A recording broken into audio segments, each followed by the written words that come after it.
The Short Game is listener-supported on Patreon. If you'd like to support the show and join us on our Discord, head to theshortgame.net or patreon.com/theshortgame.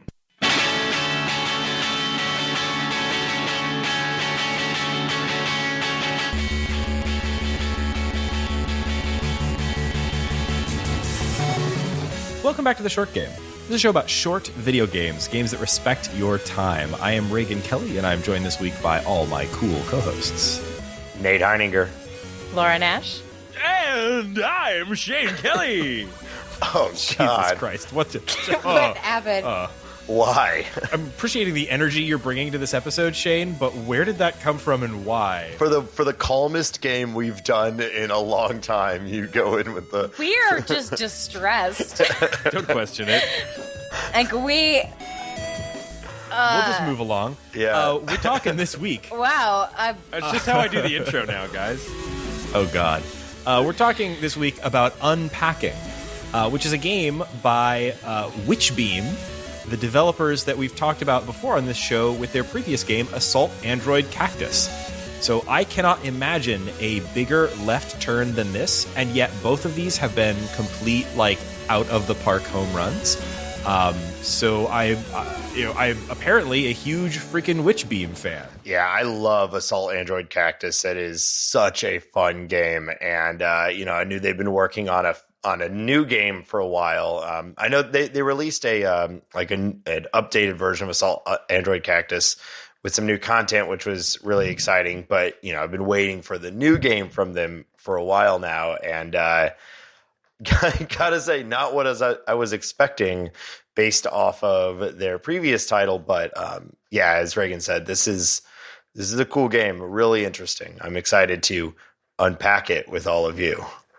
Yeah. I mean, I don't want to sidetrack this with too much talk about Assault Android Cactus, but just before we dive in, I just in case it's, there's anybody listening to this who hasn't played that, Assault Android Cactus is a twin stick shooter in the very arcadey, Robotron 2048 kind bullet, of like bullet hell, real intense game. And it's on everything now, and you should 100% pick it up. It's fantastic. And I will absolutely say that it's been a while, I think maybe 5 years since Assault Android Cactus came out, a long time. It came out in 2013, I think. Wow. And so, a long time. And I think that was it has some, I'm looking at its awards page here. It won a big award at PAX Prime in 2015, but it also won some awards in 2013 from maybe an earlier version. I don't know, but that's been a while. So I've been following these developers for a while. The lead developer of Witchbeam, Tim Dawson, is a good. All of them are pretty active on Twitter. Tim Dawson in particular is worth a follow. But I've been seeing him tweet occasionally about Unpacking over the years, and I kept. Obviously it looked neat, but it was such a weird little, different thing than Assault Android Cactus that I got to say that in some ways I was kind of disappointed they weren't doing something that was more in line with Assault Android Cactus. And, but this has completely turned my opinion around on that. These are people, this is a team that had two great ideas that are very different from each other. And I'm glad they pursued both of them. Assault Android Cactus, 3D action, totally twitchy thing. Unpacking, about as calm as a game can get. 2-dimensional pixel art, chill soundtrack, focuses heavily on audio, very, very environmental storytelling, very, very, very different. This is the game Cactus. My work Slack got so hype about because it was all these crafters and information architects and people who are I joined the government because I want to make user experiences for the people. And they were like, man, I want to play a game where I make rooms look nice. And I was like, great. There's other games we've played this year, and they're like, don't care. Tell me when you've done Unpacking. So all four of you, this is for you. My wife is an incredibly sweet about me spending way too much time on the podcast all the time. And one of the things that she does that tells me that she cares about me is that pretty frequently she will ask me, so what game are you guys playing for the podcast next? And then feign interest while I tell her about it. And this is the first time in a while where we've done that. And then she's actually asked about like, well, where can I play that? Can I check it out? Because just describing this game, I think it has a really broad appeal to even, non-gamers or people who are just sort of, want an interesting, relaxing experience, light puzzles, etc. It's, I think this is definitely something that's pitching to a different, more, not the core gamer audience. And it seems to have really hit with most people. It seems like this game is doing really well, at least from what I can tell from things like Twitter. And there's narrative, so it's still short game catnip. Yeah, this is definitely a game built for us and for our audience. But I will say, like, this game described to me is not very compelling. I'm not a big organized person. I'm not a big fan of neatly arranging knickknacks and things like that. And so on its surface, I was like, well, this'll be nice, but I'm probably not. It's not going to necessarily be for me. And I won't say that it was like my favorite game we've ever done, but I enjoyed it far more than I was expecting. This game has a vibe to it, and a degree of silliness that we're going to talk about later that kept me kind of laughing too throughout this whole game. And I always appreciate in a new way of telling a story, or at least a new way of interacting with a story.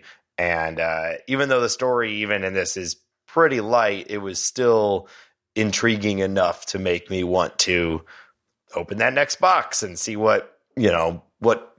how many more chickens are there now? I mean, under capitalism, isn't it true that the things we buy define ourselves? Like, that is this Well, game. Of course they do. Yeah. So, like, I love my little knickknacks, and I was very happy to learn about this person through their little knickknacks and their plushies and their, the things they upgrade and the things they get rid of from apartment to apartment.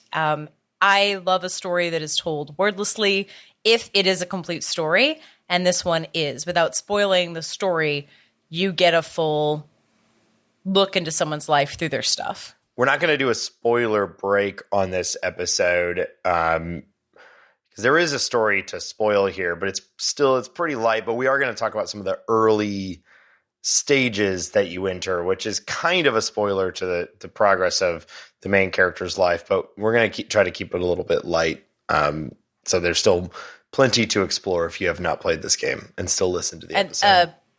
It's still Zen. The story is not murder.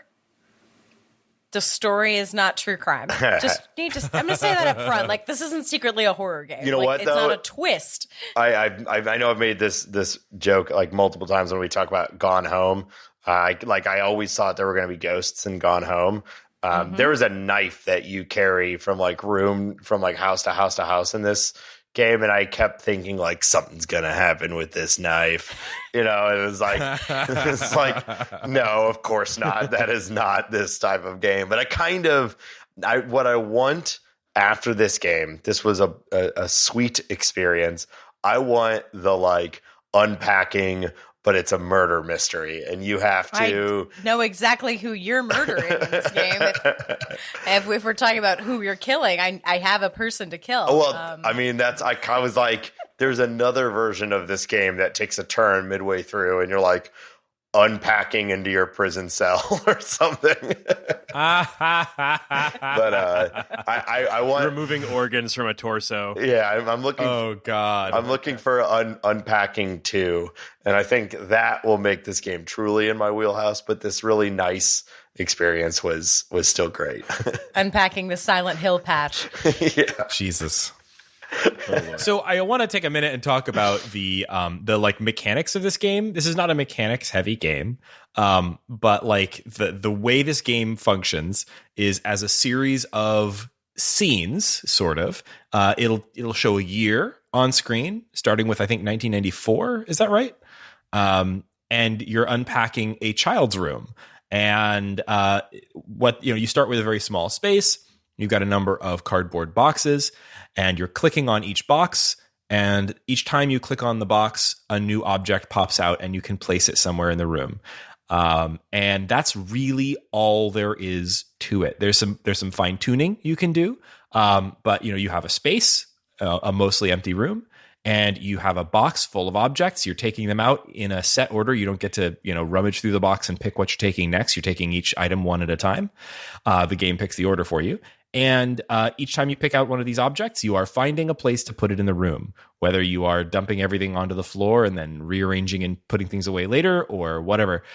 You can rotate items, with a right click.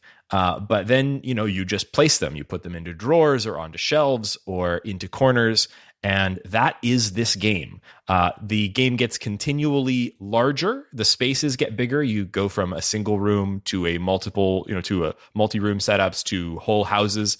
But mostly you're just contemplating the items that you take out of these boxes as you find places to put them in the house. That is the vast majority of your interaction with this game is removing things and placing them. But there is sort of a completion element of this that once you've unpacked everything, the game goes through and tells you if things are in places that they should be. Now, I think there's a lot of flexibility. There isn't everything has to be in an exact spot, but there's definitely some degree of you can't put if you have a hanging picture frame and you left it on the bed, the game is going to put that in a red outline and you can't progress until you take it off the bed and, assumably put it on the wall. You can't have throw pillows in the bathtub, things like that. We're going to talk about it a little bit later, I think, sort of how I think petty this game is sometimes about where, where things can be. But this is where the sort of puzzle element comes in, is that you're not just putting them where you think they look nice. You're also kind of trying to put things where you think they should go. Your tinsels go in a drawer. Your, toilet paper goes on the toilet paper rack.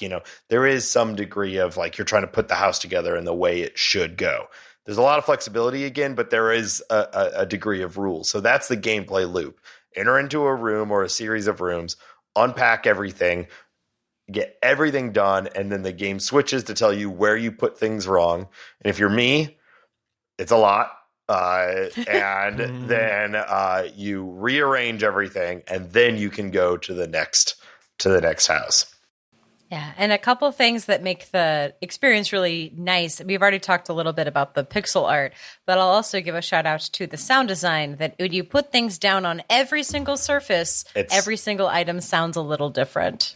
Yes, we haven't talked enough yet about the pixel art either, but the sound, oh my God. So we'll talk about the pixel art in a moment, which is, this game is an astonishing work of art visually and from a sound perspective. But what Laura's talking about there, the sound thing, is mind-boggling. I wish I'd bookmarked the tweet. I don't have it handy, but there are many thousands of Foley sounds in this game. I think they said it was something like 40,000 wave files or something like that. It's some astonishing It's an incredible number. It's the best part of the game. Every single one of them is a sound like this.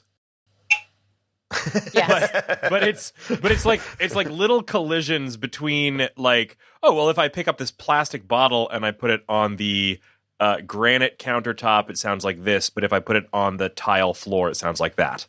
And what does it sound like if you pick up a stuffed animal and you sit it on top of a toilet?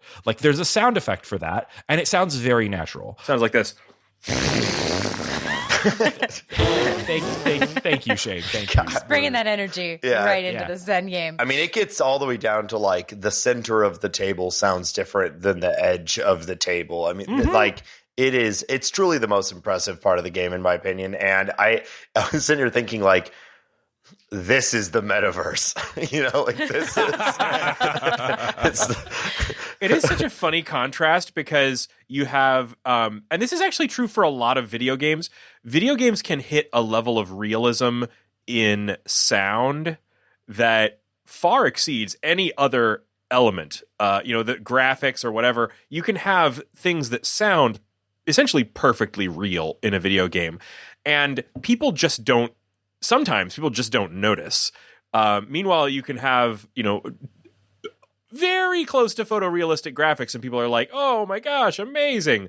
And then, what's really impressive is art like what's in this, where it's just this really distinctive pixel art style. Mm-hmm. And I think that, and the reason I'm discussing this in the middle of mechanics is because it is crucial to making this game feel as good as it does, because you put something down in what you think is the right place, you hear it, you see it, and those two reinforce it. And that is the game, and it has to work. Mm-hmm. The reason we're getting tangled on this and talking about these all on top of each other is that for this game, there is, it feels practically like you cannot separate the narrative from the level design, from the art, from the sound design. It's all one piece, and they're all completely and very tightly linked together. It's a complete work of art. It's really integrated. The main action is picking up and putting things down.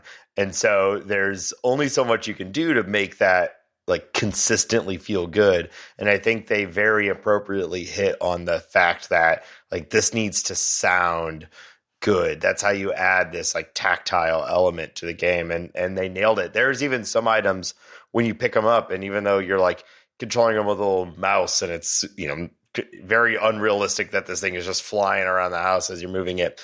If it's like a ball that's full of beads, for some reason, as you're moving it around, it sounds appropriate. Like you move it to the right and it shakes, and you can hear the beads shaking around inside of it.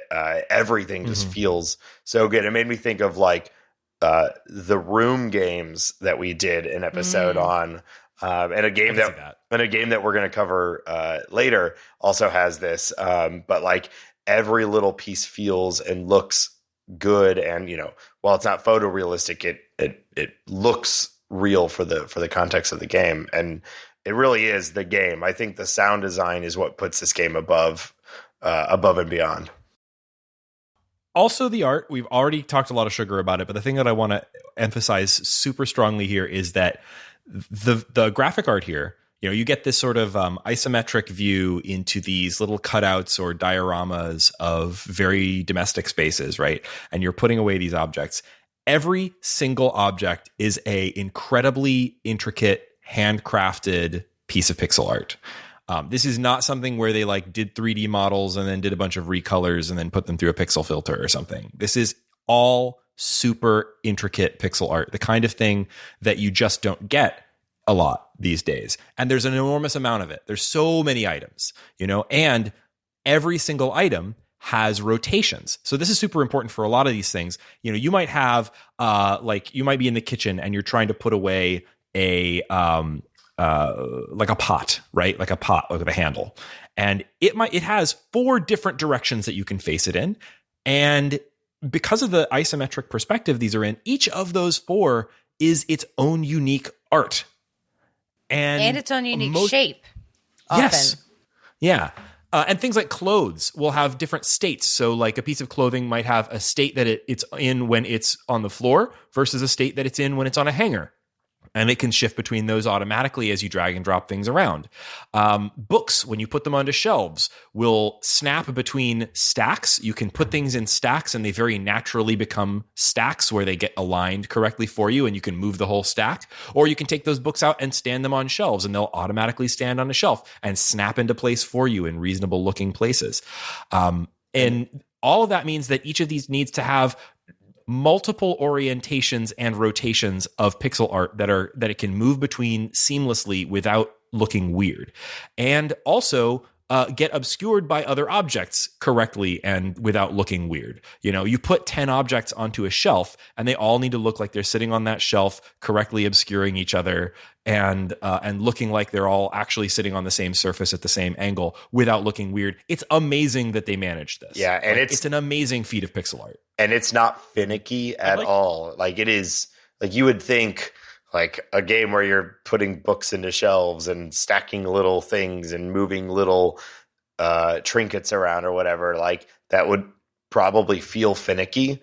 but it's not. That sort of snap into place that Reagan's talking about is really satisfying and makes it really easy and smooth to put like 20 books on a shelf. You don't have to perfectly, slot it in there. You just get it generally close to where it should go, and it'll do the rest for you, which is very nice and satisfying.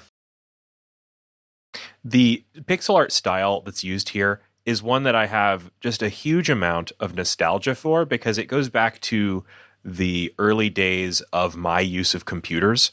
The use of isometric pixel art icons was incredibly common in computer software in the early 90s. Yeah, it does look like that. The style here is incredibly reminiscent of the kind of icons you would find that like represent a folder or a hard drive or your computer in that software. And even more so, I'm very, very fond of there was a particular source of icons in those days that it still is out there as a company, but it was something I really loved called the Icon Factory. Reagan, you probably, you guys all, if you have been around those days, you probably all have some memories of the Icon Factory. But the thing about the Icon Factory was when I was a kid, when I had my first Mac, it was mine to kind of mess with and customize. And I don't know if this has even any kind of modern equivalent, but I got a lot of joy out of just arranging the folders on my Mac just so, and copying the icons that I could get from the Icon Factory website, and I would have little folders that looked like a submarine to represent a particular folder, or one of my floppy disks would have an icon that looks like a Star Trek spaceship or whatever. And probably the most sought after and most common style of icons there was this isometric perspective. Even the color palette here is incredibly similar to what was present in that computer software at the time. It's like I don't want to say 16 color, maybe like 32-bit color kind of look to it. I don't know if I'm using that term right. Does anybody else have any memories about those days in computers, and did this look like that to you? I definitely see what you're getting at, because a lot of the smaller objects, especially like if you look at the shelves, like the woman in this game has a bunch of little like tchotchkes, little models and action figures and things like that, and they all look like they could be one of those. At that scale, it 100% reads that way. I was just looking this up, and so this is the team behind this. There's the main guy, Tim Dawson. I think he's the main guy behind Witchbeam, but they also brought on for this an artist called Ren Breyer. And here's the fun part: this game was inspired because they moved in with each other. Oh, I didn't know that. Tell me about this. That's awesome. So the game came about because Tim and Ren moved in with each other. She is the artist designer. He's the programmer designer. And they prototyped this inspired by merging their stuff. That's wonderful. And how they were all unpacking their things and where they thought to put them. They came up with this game idea. That's great. And I mean, I think she's listed as the creative lead on this game, and I think it's probably her pixel art for the most part. I think they've got one other big artist. Yeah, they got two more pixel artists, but she's the main designer artist. And according to her bio on their website, she started her career by doing pixel art for Jetpack Joyride, which I love that game. With that game. Yeah, I loved it. I hadn't thought about that game in a while. It actually just got re-released on Apple Arcade. They've got like a demonetized version. This is something that Apple Arcade's been doing a lot lately, where they take like popular old Apple or iOS games and re-release them with all of the monetization bullshit removed. And there've been some good and some bad results with that. This is a sidetrack, but this week I was very excited to see that they had a version of a game called it's called Galaga Hang on, I'm going to check.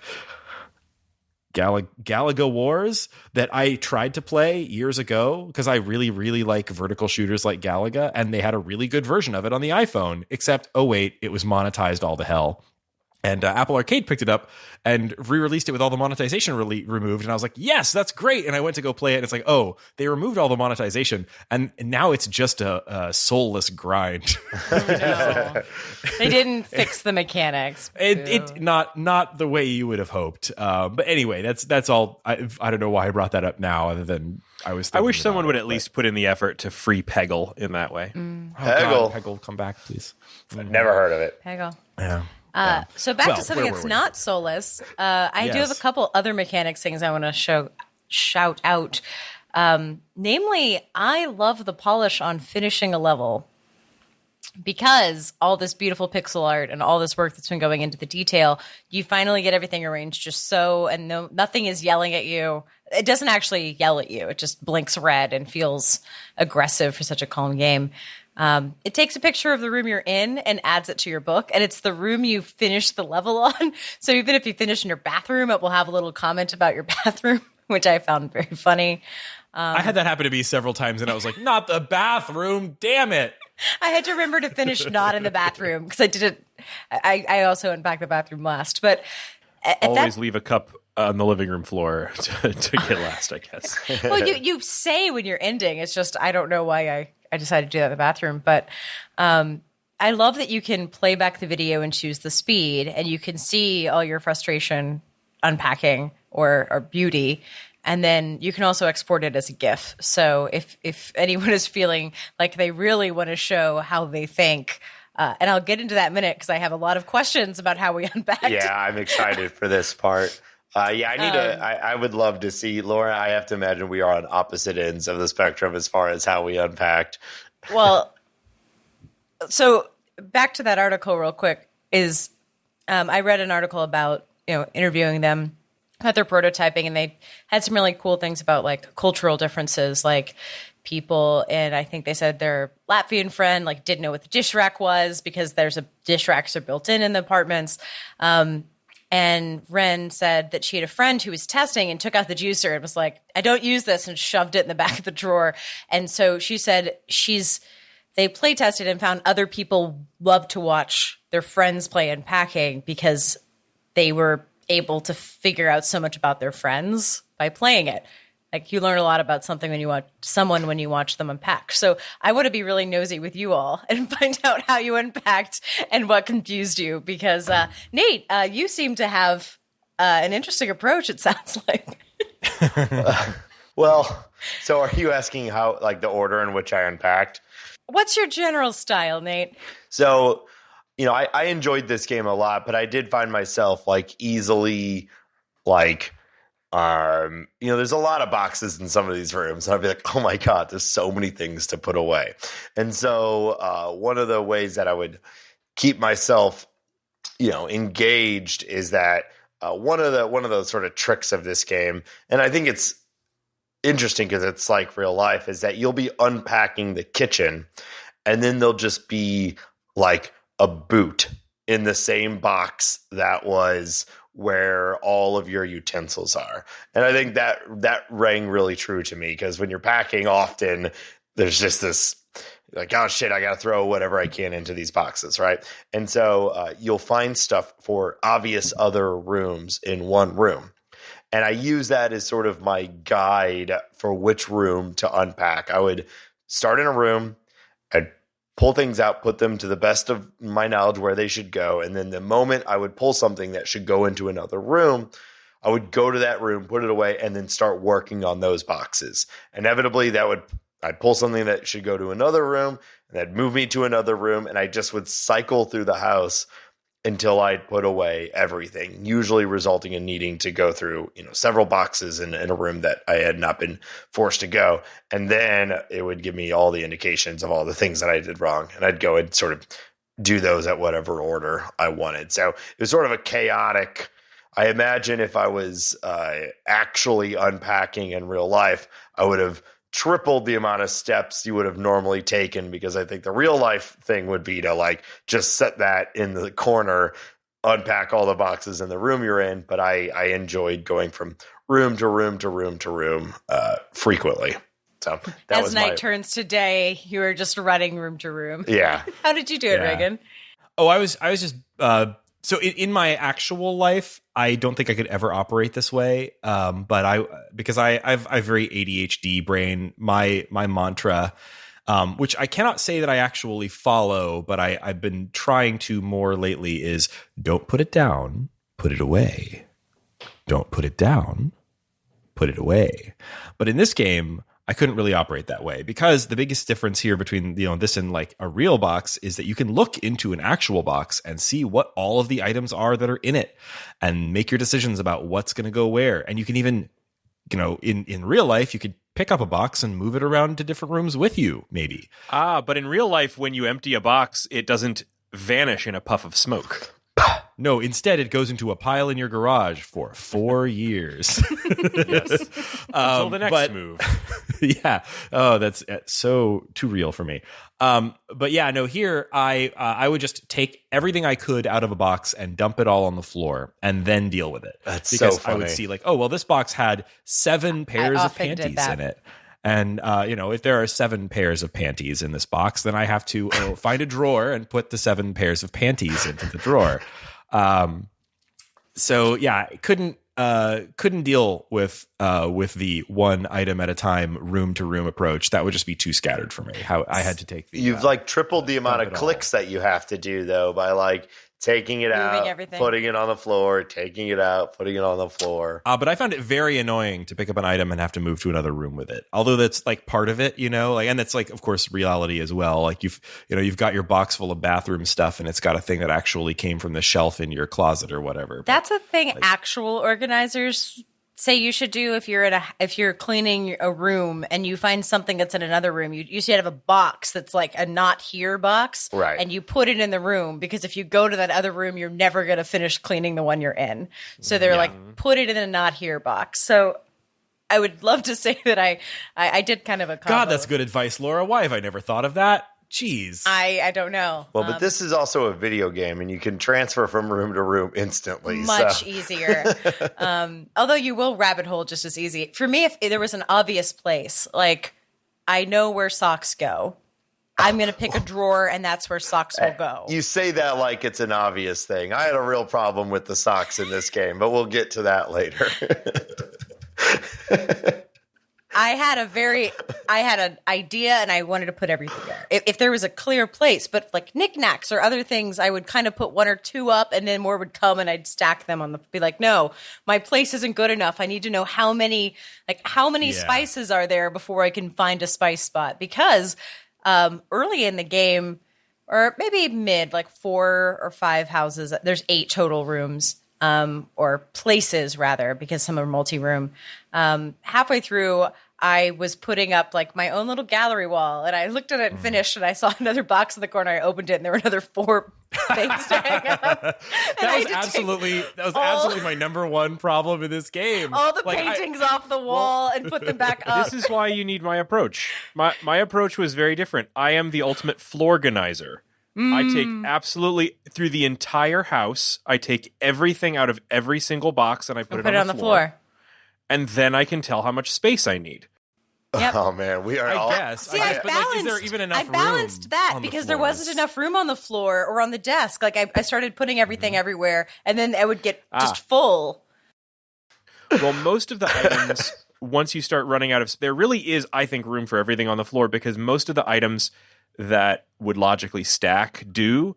And so as you are taking things out, you end up with 3 human-sized stacks of books and towels and things like that. And then you'll have plenty of room for everything else.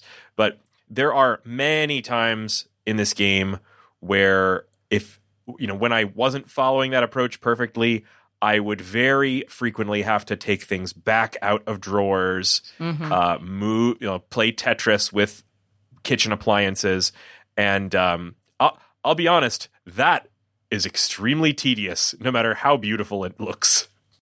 See, that's why there are things about this game that are tedious, and part of it is part of the thing, right? This is a game about an activity that can be tedious, but also, depending on your mood and brain, can become kind of zen. And like I found this landed squarely on the zen side of things for most of its run.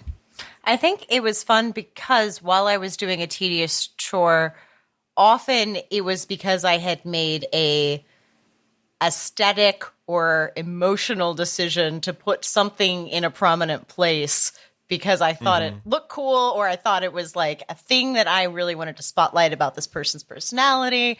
And then like I didn't have any place to put the hair straightener. And I was like, no, okay, I have to remove everything because I made an aesthetic choice. And it does feel like the trade-offs you actually do when unpacking, when you like, I can never live a minimalist lifestyle. I am incapable of it. And this game is a person with my similar tendencies trying to have, only 4 plushies out at a time. It's like, I feel you. I mean, I will not allow this person has just way too many pairs of panties, and No, I will not. False. I will not That's allow how many days you can go between doing laundry. So I applaud her. so many need lots of underwear. pairs. Also, And I it's will- socks you have to too. put them It's all underwear in the and top socks, drawer. Reagan. This is my firm belief. They all have to go in the top drawer. You can't have some of the panties in the top drawer and some of them in the bottom drawer, right? You cannot do that. They always fit in one drawer if you just don't put the bras in the same. Two drawers, Men second simply house, do not 2 need drawers. opinions about panties. 2 drawers, 1 for bras, 1 for socks and underwear. It fit in every single apartment with no problem. I don't know what you're talking about. I don't know. The last house, there were a lot. We played this game so differently. That's because there's 2. It was chaos. Mine was chaos. It was chaos from end to end. Just, can it fit here? I just it kept goes feeling here. like, clearly this person has, you unpack a box, it has a certain number of panties. You put them in the thing. You're like, I have some extra room for bras. No, you do not. Don't do it. Oh. And also another message to the wilderness is never store your bras in half, folded in half. Leave them out like this game suggests you to. It's bad. By the way, I'm now done. I've been trying to work as many times saying the word panties into the episode as possible because Shane expressed discomfort with the term. So that's as many as I feel like I could. Yeah, I think potentially you've get probably in. lost us about half of our listenership. I think you can call it underwear and no one will cringe. Also, there aren't any. It's all bras and socks. Oh, it's a half sock. You can tell by the way the fringe is at the top. So the ones with a little lace at the top and the bow are underwear. Oh, man, and the other ones are socks. Okay, but well, yes, it's underwear and socks. I got it. Okay, but it's based on the pixel art. But yeah, they've got like a day of the week underwear. That's set. funny. Well, Things the woman on the podcast see notices, I guess. This is an aspect of the game that we can talk about, is that there's certain objects in this game that, because of the low resolution of the pixel art, we kind of talked about this already, like you can look at some of these objects and know exactly what they are, but if it's an unfamiliar object, it's very easy to just have no idea.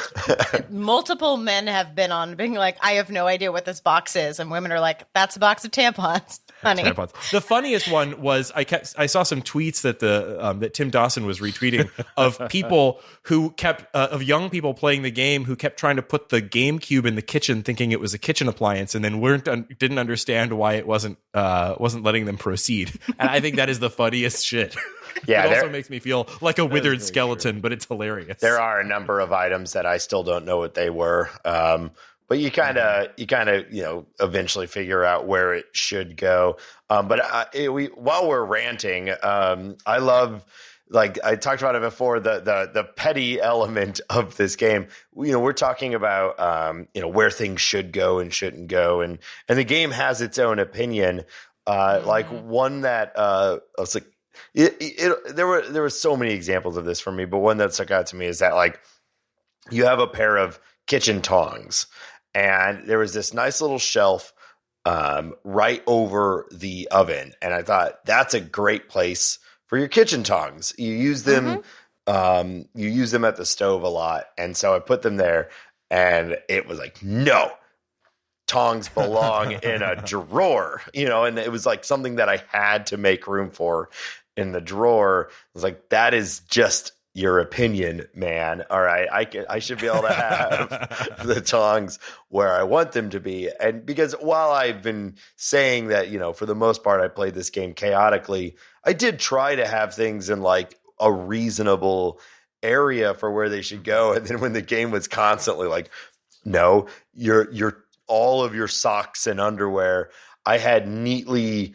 in rows on a shelf, because I did not see the drawer at first. It was obscured by a box, and I had them all in a grid, all nicely organized. And it was like, no, those go in that drawer over there. So I had to click and drag all of them. And then it happened again to me where I had to move all the socks because it didn't like all the socks and underwear. It didn't like where I had put them.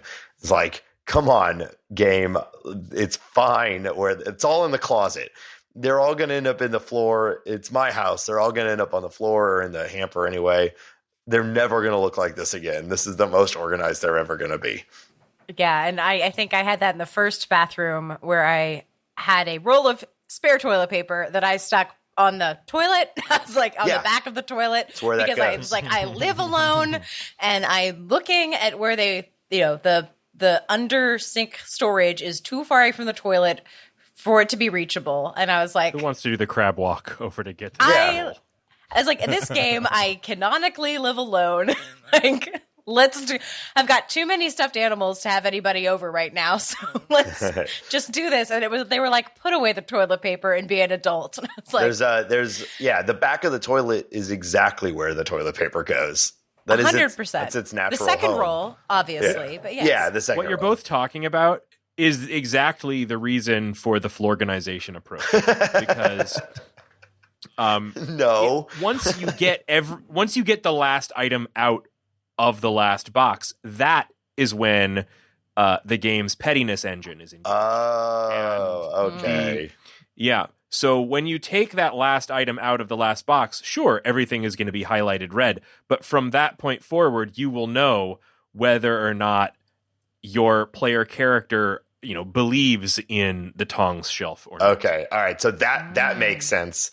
And also I appreciate you've named it the pettiness engine. I hope other games incorporate a pettiness engine. Here's my pettiness. Let me stack the pans, you cowards. Yeah. So many things should be stackable. They're Teflon. The game's like yelling at you. We'll scratch the Teflon. You cretin. It's my mother in the game going, I can't believe you live like this. No.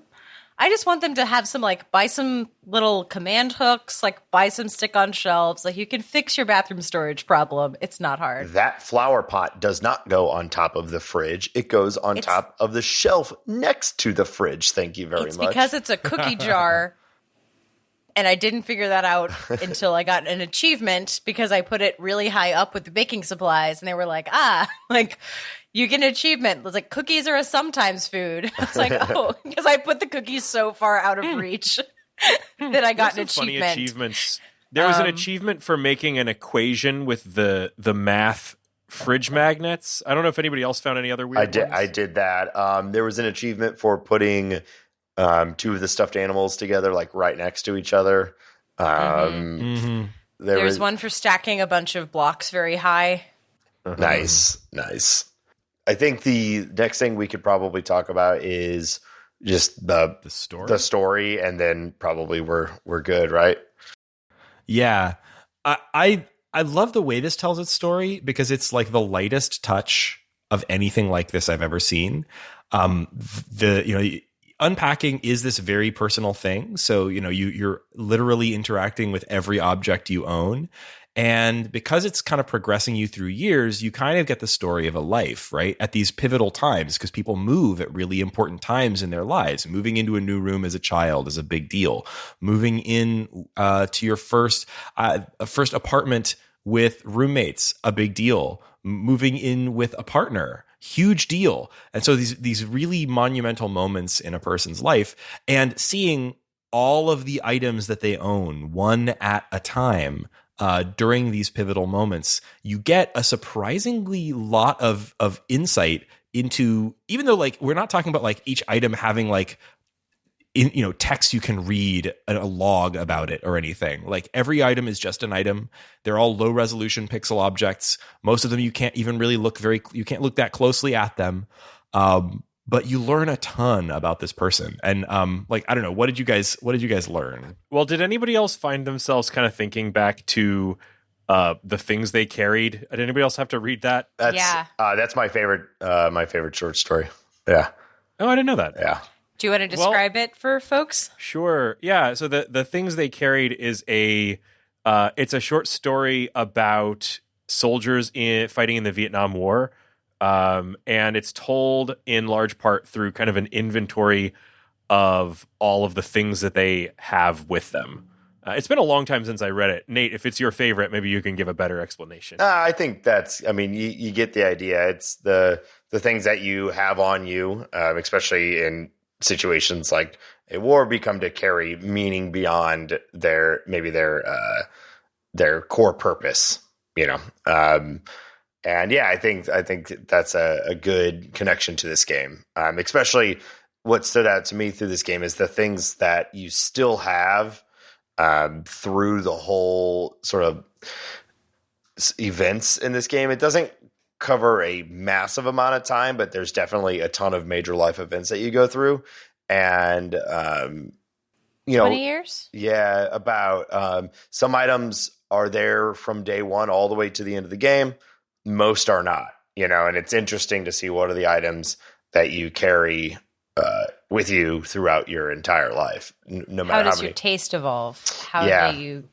When you are making more money as an independent adult, what do you upgrade? What are you doing that's trendy, and what are you doing what are you collecting? Yeah, I was gonna say what weird little collections grow.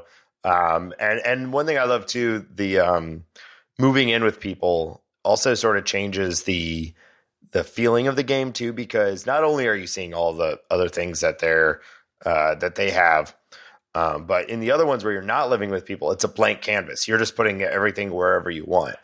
Everyone that you live with has a lot of stuff also.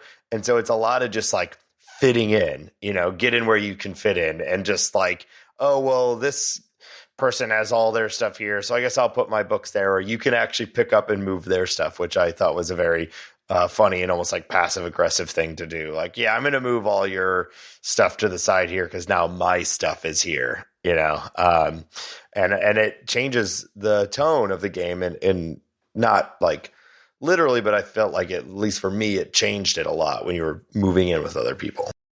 Yeah, the first time you get to move in with someone, it's actually a roommate situation. So you have one room, and there's other rooms that you can see on the map but you can't go to that aren't yours, and there are common areas. And in the common areas, you can't touch other people's stuff.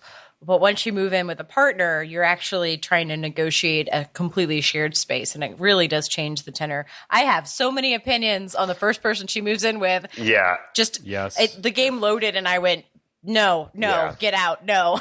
It's not a good luck. No, don't do this. It's not good. Good luck. This is not good. And I knew it from the space, and then I knew it from the items in the space, and then I knew it from the lack of space made for the person moving in. And that was all wordless. Did anybody move the bookshelf in there? No. Did anybody move the bookshelf? No. You can move the bookshelf? Behind it is all the trophies from his murders. What? That's what I was looking for this whole time. I said it wasn't true crime, Shane. I made a promise to our listeners. That's all I wanted. That's all I wanted from this game was one little hint at something darker. Yeah, that dude founded Red Pill. Yeah. That's not what I wanted. Never mind. No. But I mean, even going to the closet and you're putting like red and blue hangers in and pink hangers and this monochromatic masculine closet. I was just like, oh no, girl. Yeah. Oh no. The biggest thing in moving in there was that there was nowhere to hang your diploma. No. That was a big Yeah, and statement. that was- I loved that. Yeah. There was like literally nowhere in the place. Like they must have really carefully arranged all the walls in that, because it felt like this very specific statement to me that like, Yeah. you have this diploma that's like obviously this big new item that you've just acquired, and like, you're right out of college, presumably you're gonna hang that shit, and you look through every wall in this man's house, and there is nowhere to put it, and mine ended up under the bed. Same. And it was at Yeah. that moment I was like, this ain't drawer. gonna work. Yeah. A drawer where my actual that said- diploma is. Yeah. That's exactly this where my guy. diploma is. It says this. It's like mine is in the box. Yeah. But still, at the moment, I was like, "Hey, I'm in my late 30s. I've got my own house. My diploma is not hung up. I actually thought this because you still have the diploma with you later, and I was like, "Girl, put this away. Like, no one cares anymore." But I think it was more of a statement. Like, Yeah. No, for I'm sure. gonna it was a put this great. up. It was a great little bit of storytelling that they did completely through the mechanics of the game. There it was like They do that with there's you don't find any like pay receipts from his cheating or something in the drawers. It's not so heavy-handed. It's just like everything about this space screams that you're not welcome there. This guy has Something like that You're no said a lot- space for your incongruous. stuff in his cabinets. Like And your everything about it is unwelcome. And your stuff looks awful next to his. Yeah. Just Yeah. awful. Something that said a lot to me on that one was you don't really know anything about their relationship apart from the fact that they're moving in together, but we do know that she has her diploma, but also in her clothes she has a couple of full uniforms for essentially working at Starbucks. Like they are like barista outfits, and he has the most fastidious multi-part pour over coffee setup that I have ever seen. And I'm like, okay, well, now I'm kind of assuming a lot about how they met and, how they developed shared interests. But, if it only goes as deep as coffee, that's coffee gonna and be- music. Yeah. Well, they Yeah. both. I think But they're. she hadn't been interested in music before, so I was like, "Oh, is this a hobby you're picking up?" Was that when she got the ukulele? He had a video game set too, didn't he? Like she always has.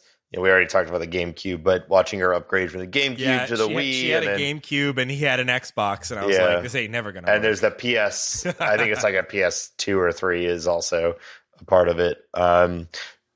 The details of the who has what cartridges too. I was like, it was very entertaining to know. When you're moving with a partner, they have 18 DS games, and Yeah. 4 PS4 games. This is interesting. By the way, we've talked about the like pixel art, but I want to call out like what an amazing job they did on the incredibly like low res versions of things like book and video game covers, and the video games in particular. Like you can look at these video game covers, like they're boxes that are clearly GameCube games, and like if you're a person who knows about GameCube games, you can look at those and be like, she has Wind Waker, and it's like 10 pixels tall, and it's like an incredible job. Like you can look at the spines and tell that they're GameCube games because they've done this incredible like reduction, this incredible job of like doing these incredibly simple versions. You could tell with PlayStation as well because they have the blue top and the blue bottom. That type book you keep moving around. I was like, I've seen that in office after office. It's like I know exactly what that type book is. Our listeners don't get the view that I do, which is like I was only at this last weekend. I was at Reagan's house, and I can over Laura's shoulder here on Zoom. I can see her shelf, and the shelves of someone really do tell you a lot about them. Reagan has, I guess you're not collecting quite as much as you used to, but you have nearly a full wall there in your office of retro video games, and they're all meticulously organized. Many of them you've used a label maker to apply a label to display the names of, say, your N64 cartridges when they're stored on end, so you can fit them in the little... I am an asshole. Yes, that's beautiful. Fastidious. Nate has a very carefully Nate, I appreciate Nate's shelf full of board games. They are beautifully organized, but his chaotic nature is evinced by the fact that most of them are stored side on rather than flat, which is a recipe for tokens spilling every which way inside. And Laura's shelf is quite distant from the camera, but there are some very lovely video game memorabilia, like the Strawberry Boy. What do you call it? The strawberry from Bug Snacks. What is it? Strabby. Strabby. Yeah, The Strabby is on top, and Frog Detective is on the bookshelf too. So of course, I loved this person because I'm decorating my bookshelves with plushies from various games. I loved the D&D stuff on the shelf in this game, by the way. Like, at some point, this person starts playing D&D with her roommates, and she acquires a little Detective, bard. look at him. Oh, hello, Frog Detective. She acquires this little like miniature of I assume it was a bard. And then at some point later, one or two moves later, she has taken the time to paint the little miniature of the bard. And she keeps that with her until she's, in her adulthood. And I thought that was lovely. Yeah, I really liked that as well. I thought that was a great touch. I actually didn't really quite realize what the miniature was. I saw the 20-sided die, which is at least, it's pixel art, but it's comically oversized. Mm-hmm. It's like a fist-sized D20. But if you had made it any smaller, you'd never be able to tell what it was. Well, we actually have in our set a like fist-sized for big decisions. Yeah, Oh yeah. I do have one of those as well, which I love.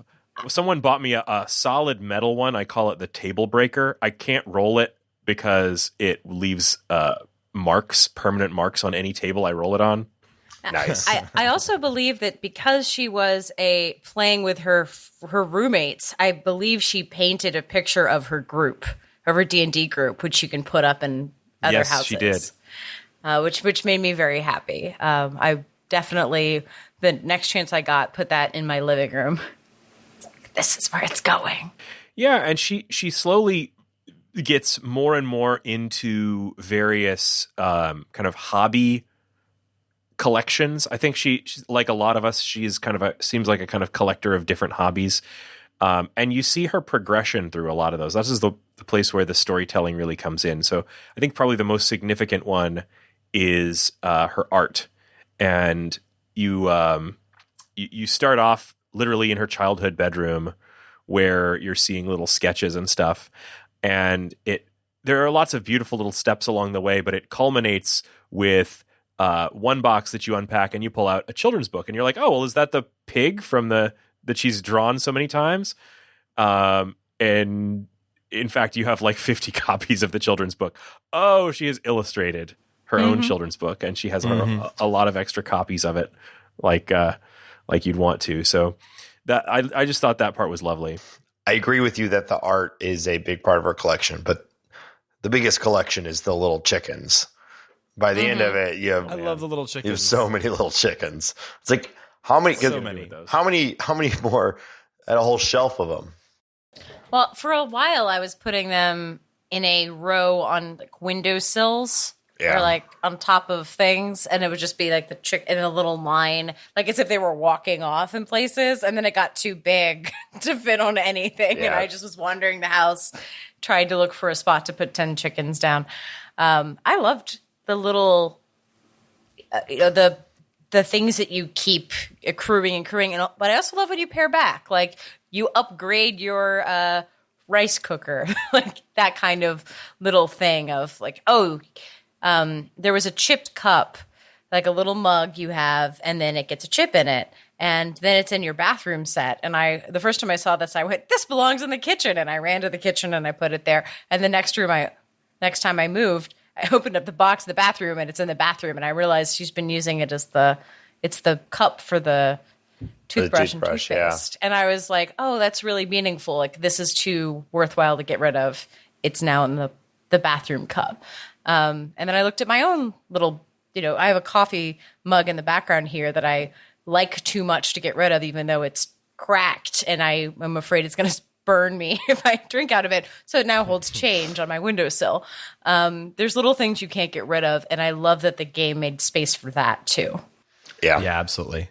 So I think that's about it for what we have to say about Unpacking. There is some more to be said about the story, but a lot of that falls firmly in sort of spoiler territory. I will say, just for level setting, that it's not like you're gonna get to the end of this game and there's like massive reveals that will overturn the way you think about the game. It's just a story of a life. It's a sort of a slice of life game, and there are things that you learn about these characters that we won't spoil here, but I found them all very charming, and I'm very endearing, and I thought this was just a really, really lovely game. It's available on Nintendo Switch and PC, and on PC it's available on Steam and also as part of Game Pass. I think it's also on Xbox consoles. What did you guys play it on? I played it on computer because I thought it was the laptop in the lap. Moving stuff seemed the most chill I could. Although I've heard good things about the Switch, keeping the cursor control is actually supposed to be really nice, and you can use your finger to actually move stuff, which I think wouldn't be bad at all. I played on Mac. Yeah, I think it would be fine on a touch screen. But I played the Xbox Game Pass version, which is great because, download it and give it a try. I think this is one of those ideal Game Pass games. One of the things I really love about the way that they're curating the Game Pass catalog is that I think it's encouraging more people, maybe even folks who would be more part of the sort of core gamer market, to try these smaller experiences because, hey, it's free. It's on Game Pass. I can just download it and check it out for a minute. And I've seen that happening with this game. So I am really happy that people are checking this out. Yep. It seems like it got a lot more buzz on the internet than you would expect for a small experience like this. And I'm really happy to see success for this team because I really love their work. So, and when you go to get your subscription for Game Pass, make sure to put in our promo code, short game. It really helps us out. I wish, man, if we got a couple % off of that, that'd make a difference. That would be amazing. But I will say one last thing. Instead, you can just go to our Patreon and use our promo code by subscribing. And you give us $1 a month, and you won't get a discount on Game Pass, but you'll get all of the other benefits. At $5 a month, you get stickers. That is true. Exactly. So speaking of which, you can find our show on the internet at www.theshortgame.net. That's where you'll find all of our past shows. I've been saying this a lot lately because I've seen some folks who don't know. If you want to listen to episodes that are older than what you find in your podcast app, our show has a history going back many years now. Not all of it is available in podcast apps for CMS reasons. If you want those older episodes, go to our website, www.theshortgame.net, and you can scroll back through many years of podcasts. If you're curious and want to do a search, if you go to the show notes page, you can do a search. Annoyance about our page is that the search box is at the bottom of the show notes page if you are on mobile, just letting you know it's there in case you don't spot it.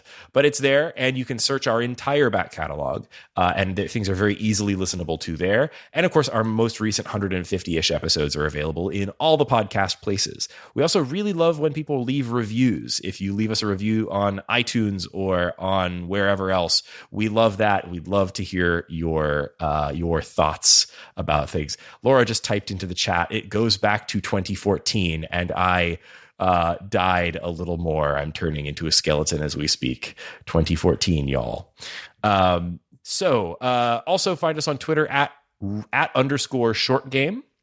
That's a great place to locate us, or on Patreon or patreon.com/theshortgame. And if you drop us even just $1 a month on Patreon, you'll get immediate access to our Discord. That's the best way to chat with us if you want to chat with us about the games you're playing, the games we're playing, the games we're about to play, or really just anything. We love having people hanging out with us there. It's great. Got a nice little community going. Love to have you. And if you back us at the $5 level, then I will personally send you some stickers, and you can put them on anything you want. And we would love to do that. And Reagan gives each one a little kiss before he puts it in the envelope, which is great. Yes. With you the need pandemic. to specify if you don't want that, because he's going to do it unless you say no. Do put it in the notes whether you base level is each sticker is kissed. Yeah, put in the notes field, clean stickers, please. You can also find me on Twitter at ReaganK. That's RayGank. Shane, where can people find you? You can find me on Twitter at 8bitshane. Nate, where can people find you? On Twitter at NateSTL. And Laura, where can people find you? On Twitter at Laura J. Nash. And listeners, thank you once again for joining us on this episode of The Short Game. Oh, I forgot to mention, next week we're doing Inscription. Give it a check out. The game is very cool. Big fan. You'll love it. Yeah. Shane says it's his GOTY, and I'm not sure he's wrong. I'm wild about it. Yeah. It's for me. I get to decide what my GOTY is. Thank you very much. Gauntlet Throne. So, thank you for joining us on this episode of The Short Game. Goodbye.